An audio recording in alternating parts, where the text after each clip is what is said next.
शांत अवस्था,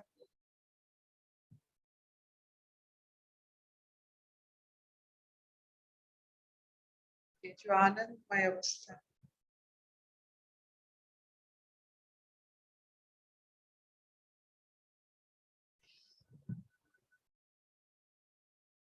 ये अनुभूति के बाद ये संसार की कोई भी अनुभूति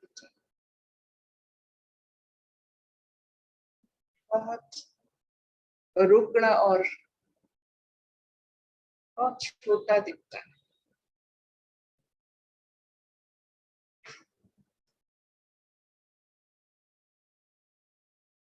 इस आनंदमय अवस्था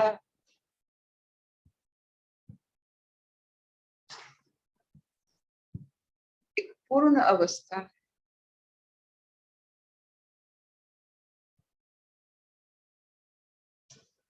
कोई भी दिशा, जैसे दसों दिशा होता है, चाहे वो ज्ञान का हो, भक्ति का हो, कर्म का,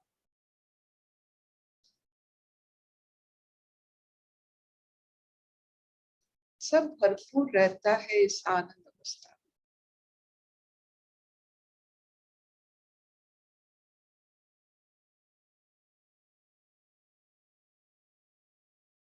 जो आनंद में रहता है वही ज्ञानी है, वही भक्ति है, वही राजा है, वही कर्मठ है।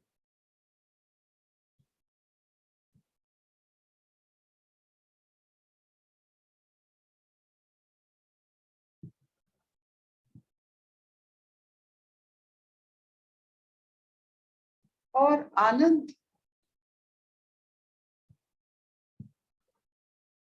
आपको उस कमल की तरह खिलाएगा, जैसे आप संसार में रहते हुए भी, कीचड़ में रहते हुए भी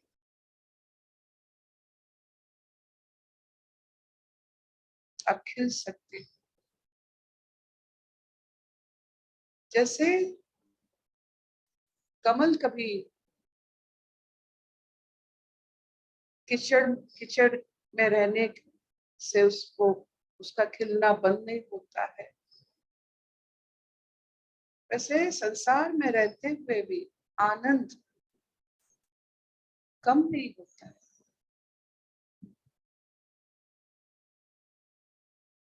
आनंद एक स्तर है, एक समय में, और कभी भी आप उस स्तर में आप पहुंच गए, आप संसार में रहते हुए भी आपकी हर पंखुड़ियां खुल जाएंगी,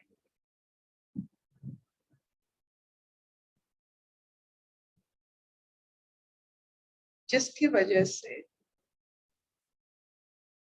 आपको कोई तकलीफ, दुख,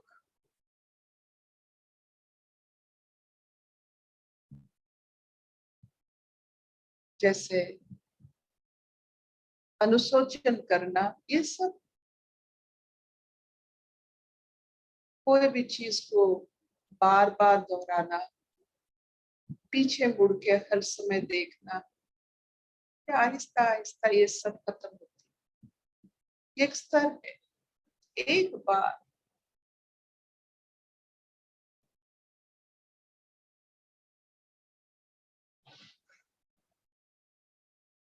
स्वागता जी, आपकी नचिकेता की कथा कहाँ तक पहुंचे हैं और उसी से आप शुरुआत कीजिए। हरिओम अर्पिता। आज हम द्वितीय वल्ली शुरू करेंगे।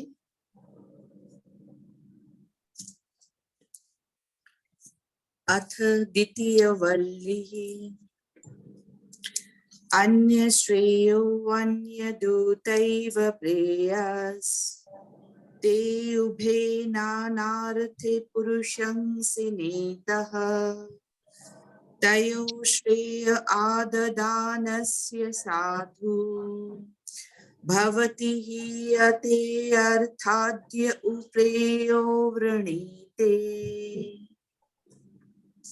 इस प्रकार शिष्य की परीक्षा कर उसमें विद्या ग्रहण की योग्यता जानकर यमराज ने कहा, श्रेय यानी विद्या और हेय तथा प्रेय अविद्या और ही है। वे दोनों विभिन्न प्रयोजन वाले होते हुए ही पुरुष को बांधते हैं। उन दोनों में से श्रेय को ग्रहण करने वाले का शुभ होता है और जो प्रेय को वर्ण करता है वो पुरुषार्थ से पतित हो जाता है। श्रेय अर्थात निश्रेयस अन्यत भिन्न ही है तथा प्रेय यानी प्रियतर वस्तु भी अन्य ही है। वे श्रेय और प्रेय दोनों विभिन्न प्रयोजन वाले होने पर भी अधिकारी यानी वर्णाश्रम आदि विशिष्ट पुरुष का बंधन कर देते हैं। अर्थात सब लोग उन्हीं के द्वारा, उन्हीं मतलब विद्या अविद्या संबंधी अपने कार्य कर्तव्य से युक्त हो जाते हैं। अभ्युदय की इच्छा वाला पुरुष प्रेयस से और अमृत तत्व का इच्छुक श्रेय से प्रवृत्त होता है। अतः श्रेय और प्रेय इन दोनों के प्रयोजन की कर्तव्यता के कारण सब लोग उनसे बद्ध कहे जाते हैं। वे यद्यपि एक एक पुरुषार्थ से संबंध रखने वाले हैं तो भी विद्या और अविद्या रूप होने के कारण परस्पर विरुद्ध हैं। अतः एक का परित्याग किए बिना एक पुरुष द्वारा उन दोनों का साथ साथ अनुष्ठान न हो सकने के कारण उनमें से अविद्या रूप प्रेय को छोड़कर केवल श्रेय को ही स्वीकार करने वाले का साधु शुभ यानी कल्याण होता है। जो मूढ़ दूरदर्शी नहीं है वह इस अर्थ पुरुषार्थ अर्थात परमार्थ संबंधी नित्य प्रयोजन से च्युत हो जाता है। वह कौन है? वही जो कि प्रेय को वर्ण करता है। ये इसका तात्पर्य है। यदि श्रेय और प्रेय इन दोनों ही का करना मनुष्य के स्वाधीन है तो लोग अधिकता से प्रेय को ही क्यों स्वीकार करते हैं? इस पर कहा जाता है, श्रेयश्च प्रेयश्च मनुष्य में तस तौ संपरित्य विविनक्ति धीरः श्रेयो ही धीरो भी प्रेयसो वृणीते प्रेयो मंदो योग क्षेमाद वृणीते। श्रेय और प्रेय परस्पर मिले हुए से होकर मनुष्य के पास आते हैं। उन दोनों का बुद्धिमान पुरुष भली प्रकार विचार कर अलग अलग करता है। विवेकी पुरुष प्रेय को सामने श्रेय को ही वर्ण करता है, प्रेय के सामने श्रेय को ही वर्ण करता है, किंतु मूढ़ योग क्षेम के निमित्त से प्रेय को वर्ण करता है। वे मनुष्य के अधीन है, ये बात ठीक है, तथापि वे श्रेय और प्रेय मंद बुद्धि पुरुषों के लिए साधन और फल दृष्टि से जिनका पार्थक्य करना बहुत कठिन है, ऐसे होकर परस्पर मिले हुए से ही मनुष्य यानी इस जीव को प्राप्त होते हैं। अतः हंस जिस प्रकार जल से दूध अलग कर लेता है, उसी प्रकार धीर बुद्धिमान पुरुष उन श्रेय और प्रेय पदार्थों का भली प्रकार परिक्रमण कर मन से उनकी आलोचना कर उनके गौरव और लाघव का विवेक यानी पृथक्करण करता है। इस प्रकार श्रेय का विवेचन कर वह प्रेय की अपेक्षा अधिक अभीष्ट होने के कारण श्रेय को ही ग्रहण करता है। परंतु ऐसा कौन है, कर्ता कौन है? वही जो बुद्धिमान है।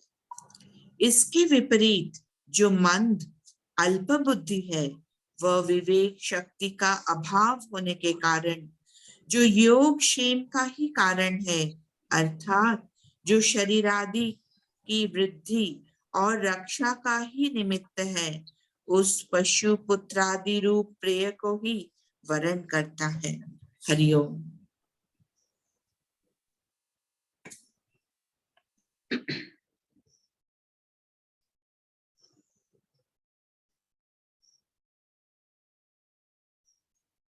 प्रेय और श्रेय की बात बहुत पुरानी है। जब हम इंद्रियधारी हैं,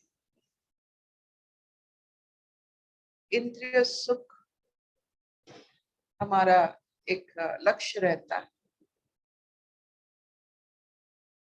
जिसमें सुख मिलता है उससे हम उचित समझते हैं, जिससे दुख मिलता है हम उससे अनुचित समझते हैं।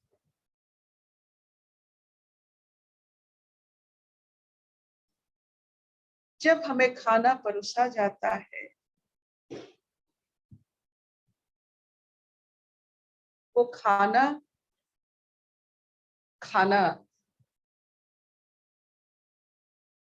इंद्रिय सहित खाना वो प्रेय होता है।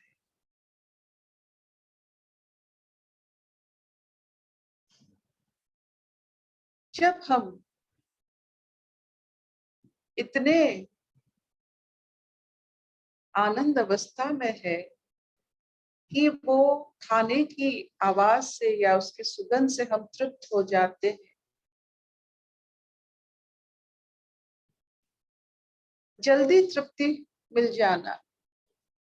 संसार में अगर आपको हर चीज में जल्दी तृप्त हो जाते हो, किसी की छोटी सी बातों से आप खुश हो जाते हो, किसी की छोटा सा कर्म से आप आनंदित हो जाते हो, जितने जल्दी आप इंद्रियों को आनंद की मोड़ पर ले आते हो और कम समय में और कम ऊर्जा में, उतना आप प्रेय और श्रेय को समझ पाओगे। अगर आपको जो भी आपके ओर आ रहा है, कोई भी कॉज आपके ओर आ रहा है, उसमें अगर आप बहुत जल्दी आनंदित हो जाते हो, एग्जाम्पल देती हूँ, आपको किसी भी कारण किसी ने गाली दिया, आप अगर उसमें आनंदित हो सकते हो और उसका कारण आप समझ सकते हो, अविद्या से विद्या को परिणत कर सकते हो, वही आपका सबसे बड़ा चुनौती है कि कोई भी कैसे भी कुछ भी to convert, to transfer it to Anand. ये एक जिसे कहते हैं एक ट्रिक। आपके घर में ऐसा कुछ हुआ जो नहीं होना चाहिए था सांसारिक तौर पर, लेकिन जो कन्वर्शन जानता है, ट्रांसफॉर्मेशन जानता है, जो ट्रांसफॉर्मर है कि कोई भी स्टिमुलस को आनंद में बदल सके. If you can convert anything to an ananda, anything,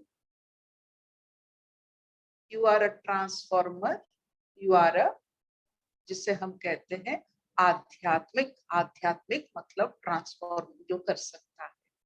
anything to आनंद. प्रेय को श्रेय में बदलने वाला व्यक्ति सूक्ष्म चेतना में वास करता है. जो सूक्ष्म चेतना में वास करते हैं वो सब चीज को, सब कुछ भी उनके साथ हो जाए वो उसको सहजता में परिणत कर सकते हैं. To convert anything to simplicity, to convert anything to आनंद, to convert anything to easiness, to convert anything to movement. Go ahead. ये एक सोच है. जैसे खाना बनाना, आज क्या बनने वाला, ये आपका सोच है. ये जीवन में श्रेय धारण करना, आनंदमय अवस्था में विचरित करना, ये एक सोच ही तो है. एक बार आपका ऐसा लगन लगे कि कोई भी कुछ भी संसार में हो जाए, let me have the capacity to transform it to आनंद. वजह कुछ नहीं होता है, ये किस वजह से हुआ उसका कारण मत ढूंढिए, जस्ट कन्वर्ट इट. जैसे हमारे घर में अगर जब हम कुछ बनता है, छोटे बच्चे बनाते हैं, खराब हो जाता है, mother has the capacity to convert it to an eatable. कुछ भी आप बनाओ अगर खराब हो जाता है, जो जानते हैं उसे कुछ भी बना देते हैं so that it can be eatable. वैसे कुछ भी हो जाए, कन्वर्ट इट टू आनंद. जो गाली को आनंद में कन्वर्ट कर सकता है,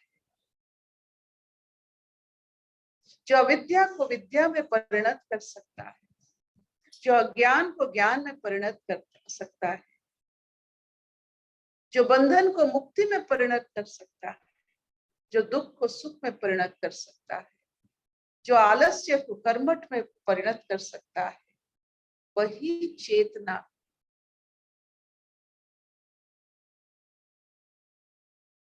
चेतना सारस्वत है.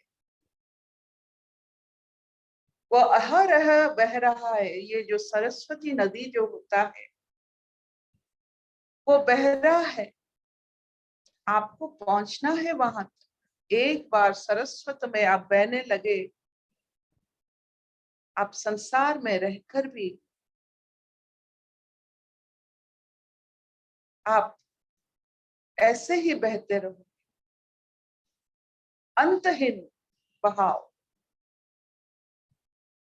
तो आप क्या हो जाओगे? आप ऐसे चेतना हो जाओगे कि आपको कोई मनन करे, आपके साथ कोई जुड़ना चाहता है या जुड़ जाए, वो भी ट्रांसफॉर्म हो जाता है. एक स्थिति में आप ऐसे हो जाते हो कि आपकी स्थिति में जो लोग आना चाहते हैं और आप उनको अपने हाथ पकड़कर उठाना चाहते हो, और वो स्थिति में वो पहुंच जाते हैं,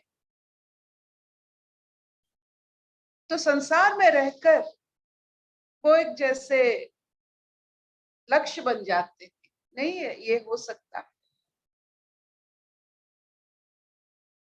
तो इसीलिए हम हर समय मानते हैं गृहस्थ जीवन जो बिताए हैं, उनकी भाषा, उनकी व्यक्तित्व, उनकी सच्चाई बहुत मायने रखता है संसार के लिए. और ये गृहस्थ जीवन बिताने वाले ये कर सकते हैं, इसके लिए संन्यास की जरूरत नहीं. ये जो 4 स्थितियां हैं जीवन में, ब्रह्मचार्य, गृहस्थ, वानप्रस्थ और संन्यास। इसका 4 प्रिंसिपल है: लर्न, अर्न, टर्न, रिटर्न। आपको सीखना है, उसके व्यवहार, उसको जो आप जो चीज सीखे हो उससे व्यवहार करके आपको अनुभूतियां लेना है। You will earn. जो जहां दूर तक आपने अनुभूतियां लिए, देन टर्न, जो आपने लिया है उससे कॉन्सेंट्रेट कीजिए, क्या अनुभूतियां मिली। और उसके बाद रिटर्न। रिटर्न क्या है? आपको देना है और उससे छुटकारा भी पाना है, देकर आपको आना, आपकी अनुभूतियां। यही होता है हमारे धर्म।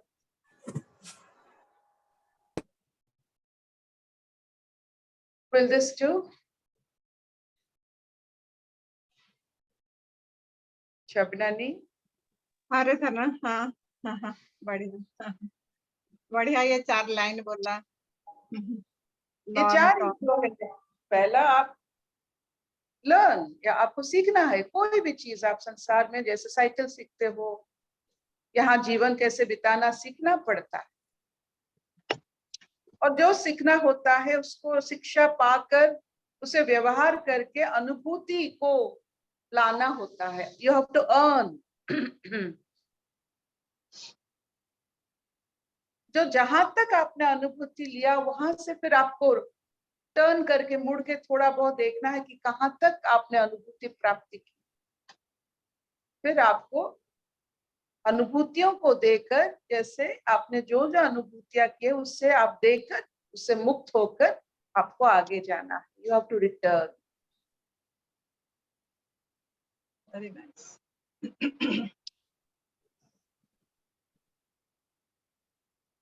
और ये प्रेय और श्रेय की बात जो होती है, प्रेय से शुरू होती है श्रेय का चमत्कार। क्योंकि प्रेय आप देखो कि हर दिन एक ही जैसा स्वाद, जैसे अच्छा नहीं लगता। ये प्रियंकर बातें अच्छे नहीं लगते। कितने बार आप सुनोगे आई लव यू, कितने बार सुनेंगे आप अच्छे हो, आप भगवान हो, कितने बार। आपसे ज्यादा कोई हो ही नहीं सकता। एक छोटा सा अनुभूति कहीं पढ़ी थी, याद आ रही है कि आप कितने भी सुंदर हो, ये बंदर भी अपने और लोगों का नजर खींचता है।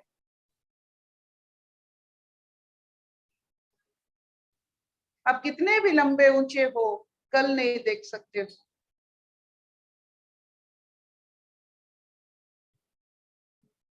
आपके पास कितने भी गाड़ियां हो, आप अपने वॉशरूम को चल के जाना पड़ता है।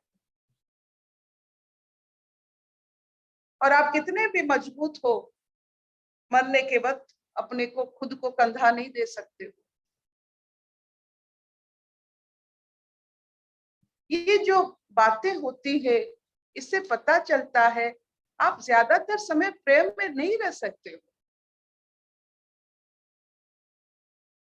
जो प्रेम में ज्यादातर समय रहते हैं जीवन काल में, उससे क्या कह सकते हैं, उससे बड़ा क्या कह सकते हैं, उससे बड़ा इट्स श्राप जिसे कहते हैं, उससे बड़ा श्राप कुछ नहीं हो सकता। एक श्रापित व्यक्ति बंधन को पसंद करता है,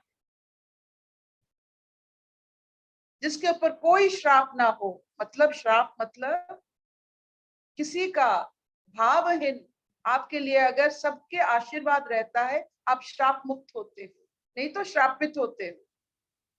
जो श्रापित होते हैं वो बंधन प्रिय होते हैं, और जिसको आशीर्वाद मिलता है वो बंधन से मुक्ति की राह ढूंढते हैं।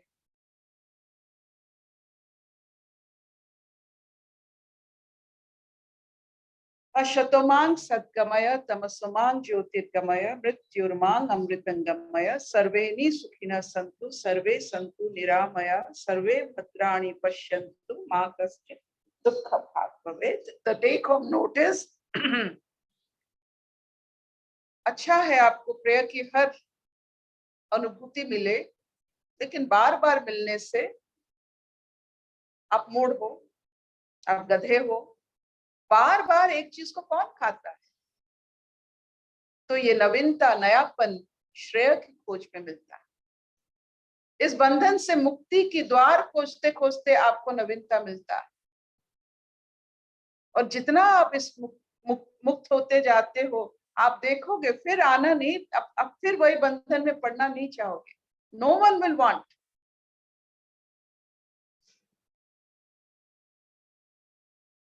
Any questions? कोई प्रश्न है तो जरूर पूछिएगा। बहुत दिन के बाद आपसे, it seems like I have been out for a long time. कोई प्रश्न है?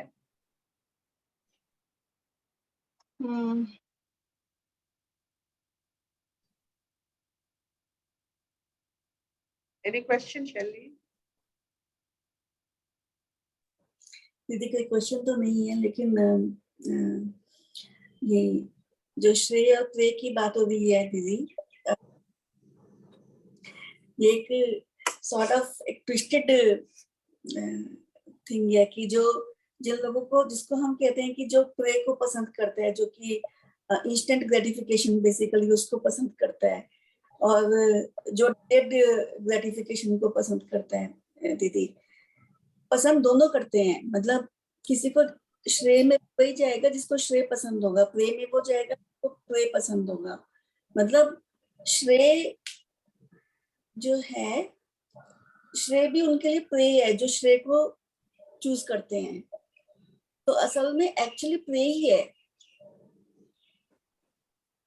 आप समझ रहे हो जो मैं बोल रही हूँ? जो श्रेय को ले रहे हैं ना, उनको श्रेय पसंद है। जो दूरदर्शी है, उनको दूरदर्शिता पसंद है। वो मतलब वो हर आदमी प्लेजर के लिए काम कर रहा है। वो दूरदर्शिता को देख के प्लेजर के लिए काम कर रहा है, वो इंस्टेंट ग्रेटिफिकेशन के लिए काम कर रहे हैं, लेकिन है बेसिकली आनंदी हर एक का मोटिव। वो उनका तरीका अलग अलग है जाने का।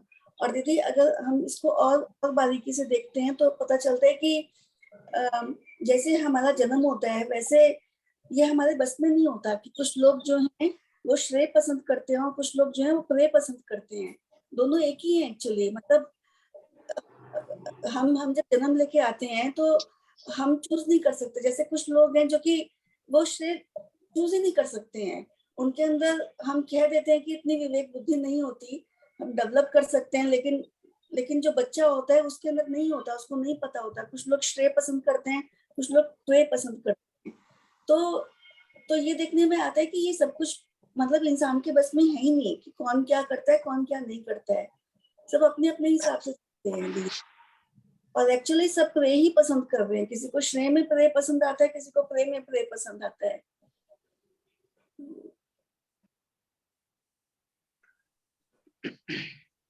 प्रेय जो होता है, आपने कहा इंस्टेंट ग्रेटिफिकेशन, जैसे फास्ट फूड मिल जाए खा लेंगे। श्रेय जो होता है खुद को बनाना पड़ता है। प्रेय की वजह से ये संसार चल रहा है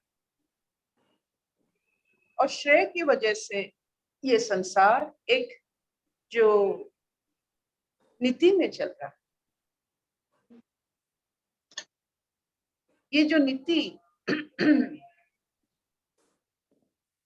श्रेय की वजह से उत्पत्ति होती है, वो एक इतना सूक्ष्म भाव होता है कि स्थूल उससे प्रभावित हो जाते। आप देखो, आपके घर में जब कुछ चीज बनता है और ज्यादा समय लगता है, उस चीज को आप कैसे खाते हो? और जो जल्दी बन जाता है उस चीज को आप कैसे खाते हो? जो श्रेय बनाना, एक जिनको श्रेय बनाने में मजा आता है, जैसे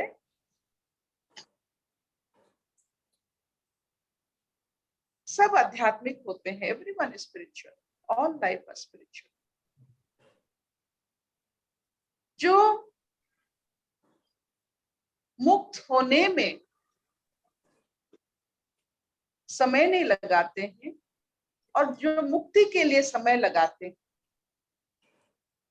कि मुझे मुक्त होना है। जैसे आपने देखा है कि हमारे जितने सारे पूजा पर्व होते हैं, जितने सारे हमारा सब जो उसमें एक होता है कि कितने जल्दी जो हमने किया है उससे कैसे मुक्त हो जाए।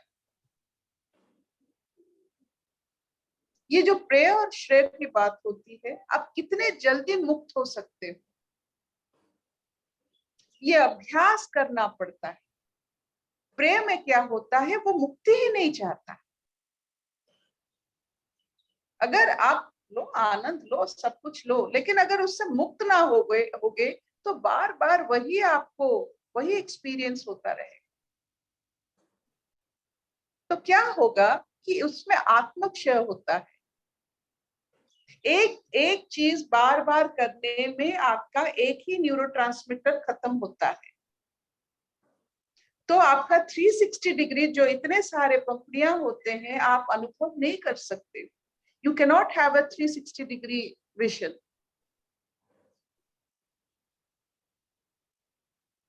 Not possible. प्रेम में क्या होता है, you will have a tubular vision. Tubular vision मतलब एक ही जैसा सोच, वो बदलेगा ही नहीं। अगर सोच नहीं बदल सकता है, स्थिति कैसे बदलेगा। तो प्रेय एक it's like it is like an hardware. Shreya is the software. We'll continue again आज मुझे बहुत जल्दी जाना है। Thank you so much. Hariom दीदी। Thank you, Mama. Thank you. Thank you so much.